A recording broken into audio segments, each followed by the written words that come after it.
welcome into another edition of this Untitled series. I'm Jacob. I hope you've had a great week.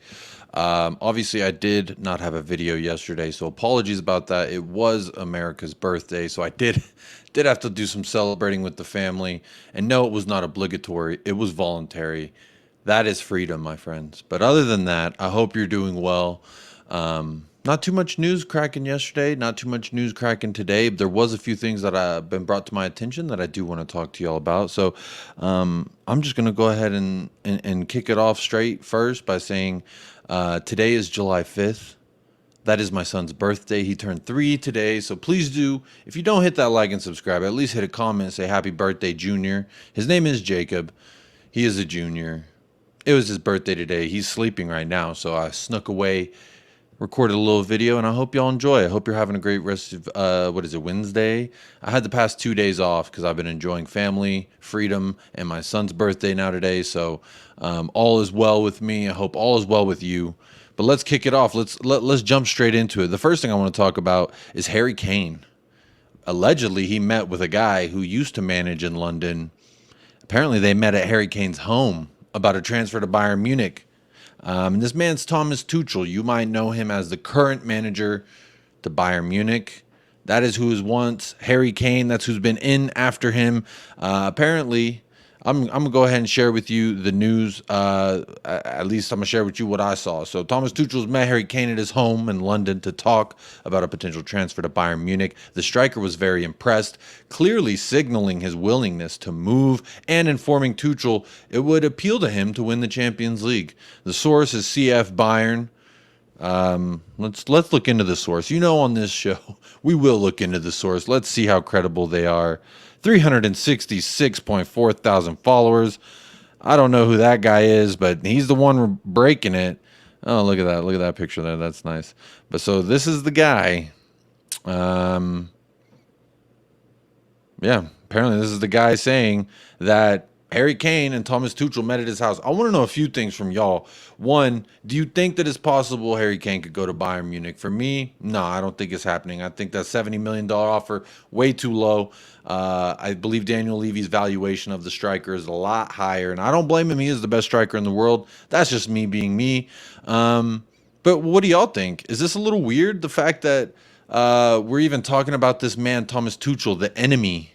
Might I remind you about this man, about Mr. Thomas Tuchel? This is the only picture I have saved here on this StreamYard, and I'm going to show it to you.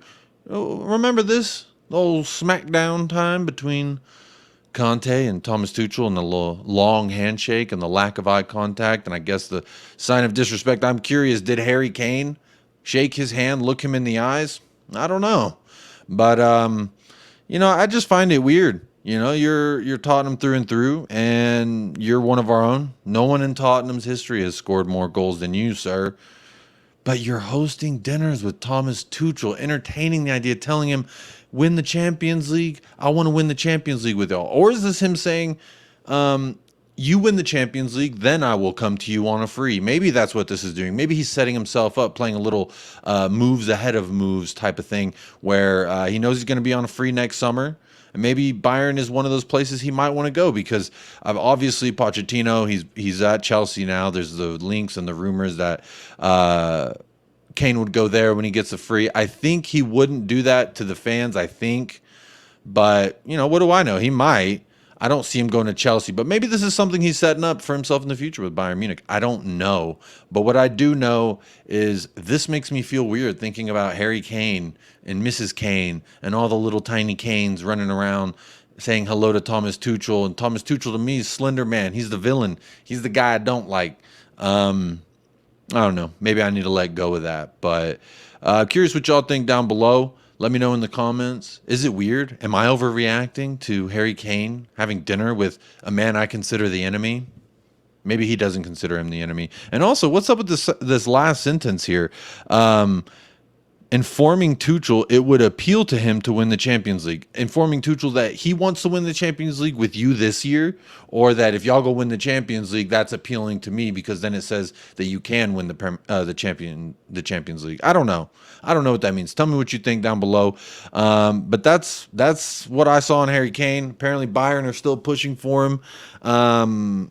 Personally, hate Daniel Levy, love Daniel Levy, don't care about Daniel Levy, doesn't matter.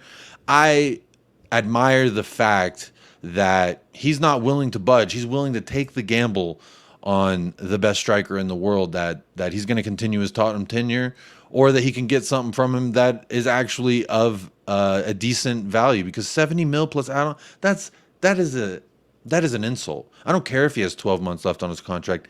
He's Harry Kane. Bottom line, he's Harry Kane. He is him. King Kane from the lane. You got to pay top dollar. You want top product. That's just the reality of the situation. So Bayern, if you really want Harry Kane, I'm not saying that Kane's untouchable. You got to drop the right amount of money, my friend. That's just my opinion. That's just how I feel about it. The next little bit of news that I wanted to talk to y'all about, and I'm actually very, very curious where the chat lies with this. I'm going to go ahead and share this little bit of news with y'all. This is it has to do with a man who was admired on this channel, a man by the name of Tanguy Ndombele. If you remember, if you watched us way back when Michael and I first started doing this channel, you'll remember all the slew of nicknames we gave him. I refused to continue to give him those really awesome nicknames after what he did with the Morecambe Shrimp. But honestly, I'm going to be honest with you guys. If Ange Postecoglou thinks that he could get a tune out of this guy, and this isn't the club being taking the cheap route, saying, well, we can't really offload him, so let's just see if we could use him. If this is in fact Ange looking at him and saying, no, I could get a tune out of this guy, and we've seen what he could do. He's had flashes of brilliance. Tanguy Ndombele has had some major moments outside of us, and then a few really nice moments with us as well. If you remember, there was an outside of the boot shot that he had from far left in the box, and it went far. This man has some spark in the boots. It's just up here does he have it? It's questionable. If you did see any of Napoli, he did win the Scudetto last year, but obviously everyone's talked about that. But even when he came on as a sub in the last 20, 30 minutes of matches, he looked winded. Whenever they lost in the Champions League match, the losing goal to Milan, I believe, he was at fault for. He turned the ball over, and then he didn't track back, and then they had more men to attack than more men to defend.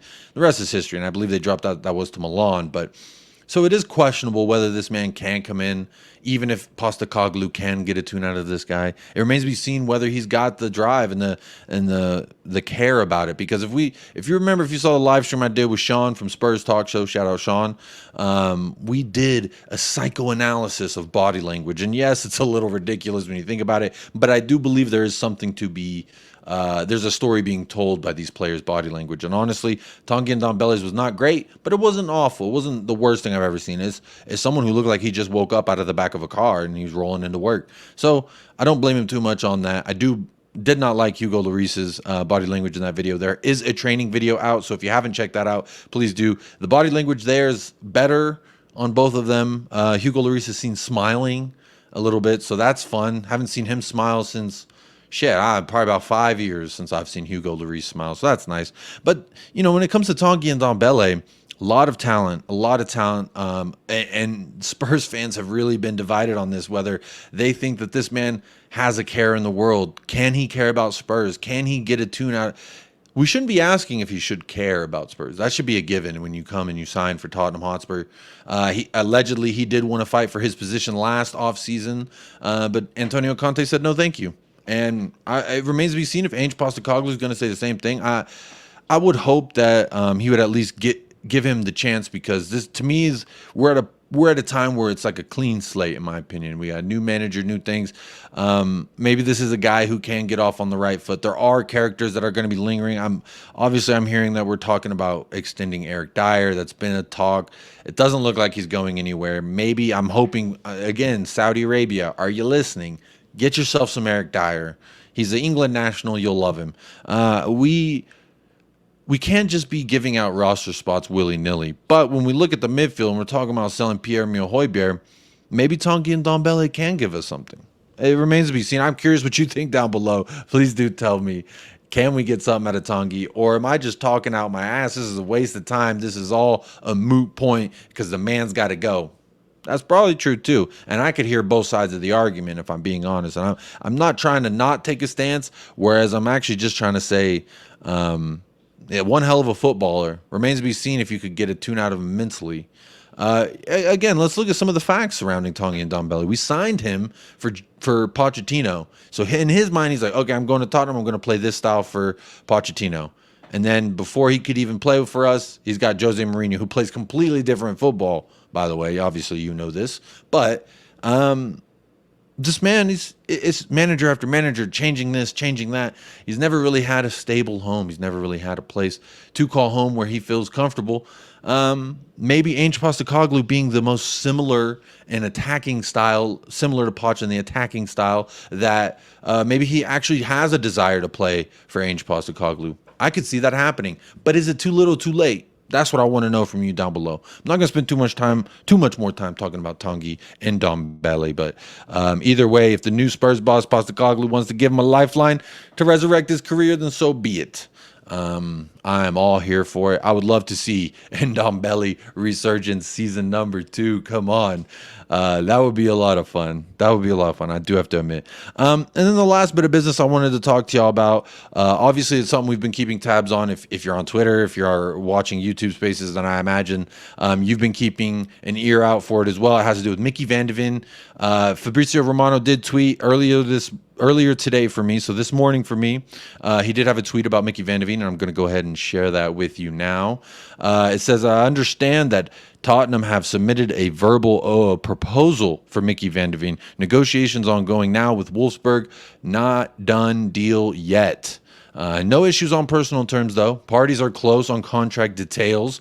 Up to Spurs and Wolfsburg. Now, I heard yesterday, I heard the day before that we had agreed to personal terms. Micky van de Ven wants Tottenham.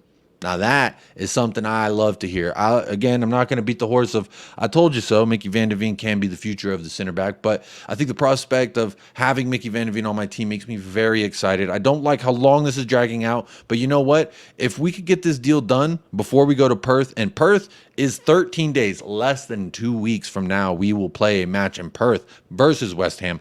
We got to get these things sorted out. So I'm asking, please, Daniel Levy, whoever's writing this check, whoever's working on this deal, just get it done. They want the extra $5 million. Wolfsburg does. Just spend it. Get the kid in. Let him start training with Ange Postecoglou. We've already started training at Hotspur Way at the Lodge. It's time to get everyone in. It's time to get everyone listening. It's the same message under Ange Postecoglou. You know how I feel about my Kangaroos. You know how I feel about my man Ange Postecoglou. So you know what? The sooner we can get him in, the sooner the better. Obviously, Soba has been rumored for around 50 mil, and that deal has kind of gone a little bit more quiet than this Micky van de Ven.